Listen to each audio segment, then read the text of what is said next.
ಚಿತ್ರದುರ್ಗದ ಹಿರಿಯೂರಿನಲ್ಲಿ ಬಸ್ ದುರಂತದ ಪ್ರಕರಣಕ್ಕೆ ಸಂಬಂಧಪಟ್ಟಂತೆ TV5 ಜೊತೆ ಹಳಲನ್ನು ತೋಡಿಕೊಂಡಿದ್ದಾರೆ ನವ್ಯ ತಂದೆ ಮಂಜಪ್ಪ. ನನ್ನ ಮಗಳ ಮದುವೆಗೆ ಎಲ್ಲ ಸಿದ್ಧತೆಯನ್ನು ನಾವು ಮಾಡಿಕೊಂಡಿದ್ವಿ. 3 ದಿನ ರಜೆ ಅಂತ ಬೆಂಗಳೂರಿನಿಂದ ಗೋಕರ್ಣಕ್ಕೆ ಹೋಗಿದ್ದು. ಬೆಳಗ್ಗೆ 7 ಗಂಟೆಗೆ ಫೋನ್ ಬಂದ ತಕ್ಷಣವೇ ನಮಗೆ ಗೊತ್ತಾಗಿದೆ. ಚಿತ್ರಾನ್ನ ಮೊಸರನ್ನ ಬೀದಿ ಬದಿಯಲ್ಲಿ ಮಾರಿ ಮಗಳನ್ನು ಸಾಕಿದ್ವಿ.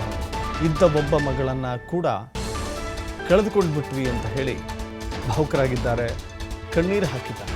ಎದೆಯುದ್ದಕ್ಕೆ ಬೆಳೆದಂಥ ಮಗಳು ಇನ್ನೇನು ಮದುವೆ ಮಾಡಬೇಕು ಅಂತ ಕನಸು ಕಂಡಿದ್ದಂಥ ಆ ಮಗಳನ್ನು ಕಳೆದುಕೊಂಡ ಕಾರಣಕ್ಕಾಗಿ ಇಡೀ ಕುಟುಂಬ ನೋವಿನಲ್ಲಿದೆ, ಕಣ್ಣೀರಿನಲ್ಲಿ ಕೈ ತೊಳಿತಾ ಇದೆ. ಎಲ್ಲ ಚೆನ್ನಾಗಿ ಮಾತಾಡಿಸ್ತಾರೆ. ನಮ್ಮ ಫೋನ್ ಮಾಡಿದ್ದೆ ಮಾತಾಡಿದ್ದು. ಅನ್ನಪೂರ್ಣೇಶ್ವರಿ ಮಿಸ್ ಅಂತಲೇ ಇಟ್ಕೊಂಡು ಅನ್ನಪೂರ್ಣೇಶ್ವರಿನೇ ಆಗಿದೆ. ಅನ್ನಪೂರ್ಣೇಶ್ವರಿ ಥರನೇ ಇದ್ಲು ಅವಳು. ಕೈ ಇಟ್ಟಿದ್ದೆಲ್ಲ ಚಿನ್ನ. ಅವಳ ಮಕ ನೋಡ್ಕೊಂಡು ಹೋದ್ರೆ ಎಲ್ಲರಿಗೂ ಲಕ್ಕು ಸರ್ ಅವಳು ಆ ಕಡೆ. ನವ್ಯ ತಂದೆ ಜೊತೆ ಅಂದರೆ ಮಂಜಪ್ಪ ಅವ್ರ ಜೊತೆ ನಮ್ಮ ಪ್ರತಿನಿಧಿ ಪ್ರಕಾಶ್ ಮಾತುಕತೆಯನ್ನು ಮಾಡಿದ್ದಾರೆ, ನೋಡೋಣ. ಚಿತ್ರದುರ್ಗದ ಹಿರಿಯೂರು ಬಸ್ ದುರಂತ ಪ್ರಕರಣದಲ್ಲಿ ಈಗಾಗಲೇ ಚನ್ನರಾಯಪಟ್ಟಣದ ಇಬ್ಬರದು ಯುವತಿಯರು ಕೂಡ ಸಾವನ್ನಪ್ಪಿರುವಂಥದ್ದು. ಈಗ ಚನ್ನರಾಯಪಟ್ಟಣದ ನವ್ಯ ಅವರ ಮನೆ ಮುಂದೆ ಕೂಡ ಈಗಾಗಲೇ ಇರುವಂಥದ್ದು. ನಾವು ಅವರ ಮನೆ ಮುಂದೆ ಇದ್ದೀವಿ.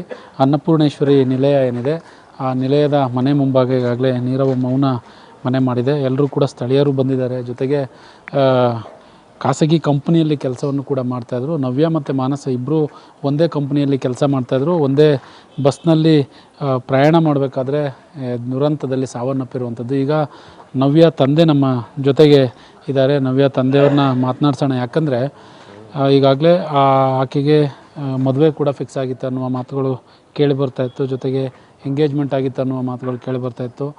ಅವರು ಅಂಗಡಿಯಲ್ಲಿದ್ದರೆ ಅಂದರೆ ಕಷ್ಟಪಟ್ಟು ಓದಿಸಿದ್ರು ಅವರನ್ನು.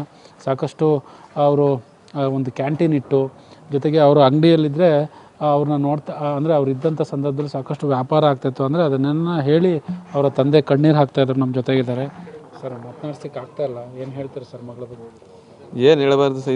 ಈ ಥರ ಪೇರೆಂಟ್ಸ್ಗೆ ಯಾರಿಗೂ ಈ ಥರ ಬರಬಾರ್ದು ಸರ್. ಈ ಥರ ಕಷ್ಟ ಬರಬಾರ್ದು. ಕೈಗೆ ಬಂದ ಮಗಳು ಸತ್ತೋಗೋದು ಅಂದರೆ ಏನು ಸರ್? ಕಷ್ಟಪಟ್ಟು ಓದಿಸಿ ಬೆಳೆಸಿ ಕೆಲಸ ಕೊಡಿಸಿ ಚೆನ್ನಾಗಿ ಬಾಳಿ ಬದುಕೋ ಟೈಮಲ್ಲಿ ಸತ್ತೋಗ್ಬಿಟ್ರೆ ಏನಾಗಬೇಕು ಸರ್? ಮದುವೆ ಇತ್ತು ಏಪ್ರಿಲ್ 28, 29ಕ್ಕೆ. ಮದುವೆ ಸಿದ್ಧತೆ 3% ಮದುವೆ ಸಿದ್ಧತೆ ಆಗೈತೆ. ಎಲ್ಲ ಸಿದ್ಧತೆ ಮಾಡ್ಕೊಂಡಾಗ ದೇವ್ರಿಗೆ ಹೋಗ್ಬತ್ತೀನಿ ಅಂತ ಹೋಗಿ ದೇವ್ರಿಗೆ ಹೋಗ್ಬೇಕಾದ್ರೆ ಮಗಳು ಸತ್ತೋದ್ರೆ ಯಾರಿಗೂ ಇಂಥ ಗತಿ ಬರಬಾರ್ದು. ಇಂಥ ಗತಿ ಯಾರಿಗೂ, ಯಾವ ತಂದೆ ತಾಯಿಗೂ ಬರಬಾರ್ದು ಸರ್. ಯಾವ ಶತ್ರುಗಳು ಬರಬಾರ್ದು. ಮಕ್ಕಳುಗಳು ಕಳ್ಕೊಳ್ಳೋದು ಕಷ್ಟ ತುಂಬ. ಸರ್ ಇವಾಗ ನೀವು ಚಿತ್ರದುರ್ಗಕ್ಕೆ ಹೋಗಿ ಬಂದ್ರಿ, ಗುರುತು ಏನಾದರೂ ಸಿಗ್ತಾ? ಏನು ಸಿಗ್ನಿಲ್ಲ ಸರ್. ಸುಟ್ಟು ಕರ್ಕಲಾಗಿರೋದ್ರಿಂದ ಗೊತ್ತಾಗಿಲ್ಲ. 5-6 ಬಾಡಿ ಇತ್ತು, ಒಂದು ಐಡೆಂಟಿಫೈ ಮಾಡೋಕ್ಕಾಗಿಲ್ಲ. ಪ್ರತಿಯೊಬ್ಬರದ್ದು ಎಲ್ಲ ಲೋ ಇದ್ದಾರದು ಎಲ್ಲರದು DNA ಟೆಸ್ಟ್ಗೆ ಬೆಡ್ ಸ್ಯಾಂಪಲ್ ತಗೊಂಡಿದ್ದಾರೆ. ಅದನ್ನು ಕಳಿಸ್ಕೊಟ್ಟಿದ್ದಾರೆ. ಕಳಿಸ್ಕೊಟ್ಟು ಅಲ್ಲಿ ಇದು ಮಾಡಿದ್ರು. ಅಲ್ಲಿಂದ ಪೊಲೀಸ್ನವರೆಲ್ಲ ತುಂಬ ಹೆಲ್ಪ್ ಮಾಡಿದ್ರು ಪಾಪ. ಅಲ್ಲಿ ಪೊಲೀಸ್ನವರು ಭಾಳ ಒಳ್ಳೆಯರು, ಸಖತ್ ಹೆಲ್ಪ್ ಮಾಡಿದರು. DSP ಇಂದ ಹಿಡಿದು SP ಇಂದ ಹಿಡಿದು ಪೊಲೀಸ್ ಕಾನ್ಸ್ಟೇಬಲಿಂದ ಹಿಡಿದು ಎಲ್ಲ ಹೆಲ್ಪ್ ಮಾಡಿದರು. ಸಖತ್ತು ಕಷ್ಟಪಟ್ಟು ಇದು ಮಾಡಿದ್ರು ಅವರು. ಒಬ್ಬಳೇ ಮಗಳ ಸರ್ ಮನೆಗೆ? ಒಬ್ಬಳೇ ಮಗಳು, ಒಬ್ಬನೇ ಮಗ ಸರ್. ಒಬ್ಬಳೇ ಮಗಳು, ಒಬ್ಬಳೇ ಮಗ. ಮಗನೂ ಅವನು BA ಮಾಡ್ಕೊಂಡು MBA ಮಾಡ್ಕೊಂಡವನೆ, CS ಮಾಡ್ಕೊಂಡವನೆ. ಅವನು ಒಂದು ಕಂಪ್ನಿಲಿ ಆಡಿಟ್ರ್ ಮಾಡ್ತಾವನೆ. ನಿಮ್ಮ ಜೊತೆ ಈ ಏರಿಯಾದವ್ರ ಜೊತೆ ಹೇಗಿತ್ತು ಅವರ ಸಂಬಂಧ? ಇಲ್ಲಿ ಏರಿಯಾದವ್ರನ್ನ ವಿಚಾರಿಸಿ ಸರ್, ಎಲ್ಲ ತುಂಬ ಚೆನ್ನಾಗಿದ್ರು ಸರ್. ಎಲ್ಲ ಚೆನ್ನಾಗಿದ್ರು. ಈ ಏರಿಯಾದಲ್ಲಿ ಯಾರನ್ನಾರು ವಿಚಾರಿಸಿ ತುಂಬ ಚೆನ್ನಾಗಿದ್ರು. ಎಲ್ಲರ ಜೊತೆ ಅವಿನಾಭಾವ ಎಲ್ಲ ತುಂಬ ಚೆನ್ನಾಗಿದ್ರು ಸರ್. ಎಲ್ಲರೂ ಕಂಡ್ರೆ ಎಲ್ಲರಿಗೂ ಪ್ರೀತಿ. ನವ್ಯ ಅಂದರೆ ಎಲ್ಲರಿಗೂ ಇಡೀ ಇದಕ್ಕೆ ಪ್ರೀತಿ. ಅವ್ರು ಎಲ್ಲಿ ಹೋಗ್ತೀನಿ ಅಂತ ಹೇಳಿದರು ಅಂತ? ಗೋಕರ್ಣ, ಮುರುಡೇಶ್ವರ, ಸಿಗಂದೂರು ನೋಡ್ಕೊಂಡು ಬರ್ತೀವಿ, ಭಾನುವಾರ ನೈಟ್ ಬರ್ತೀವಿ ಅಂತ ಹೇಳಿದರು ಸರ್.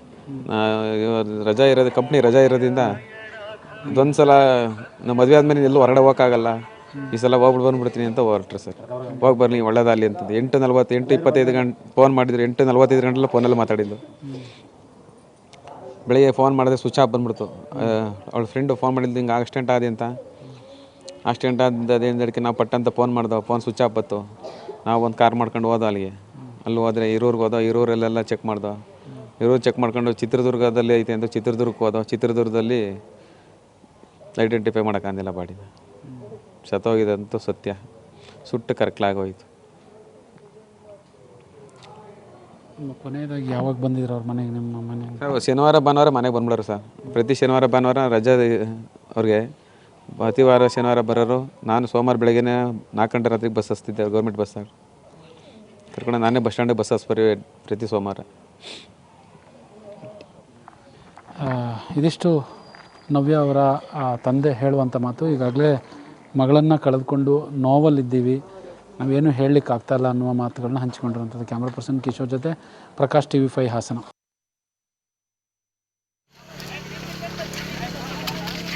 ಒಂದು ಸೈಡ್ಗೆ